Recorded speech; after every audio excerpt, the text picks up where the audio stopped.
This is how you do not treat your ceramic coated car.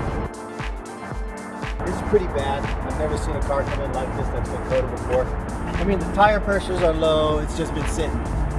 But we're gonna wash it up and see what it looks like and see what happens. Even just rinsing it, after that little citrus bath and rinsing it, the dirt came off very easy. And you can see that it's not like stuck. It's not like where we gotta scrub it very hard. So I gotta say the coating is working in that aspect. You really, even though your car is coated, you have to take care of it. You have to wash it on a regular basis. The great thing is that you probably can't see it, but the paint still's got a nice gloss to it.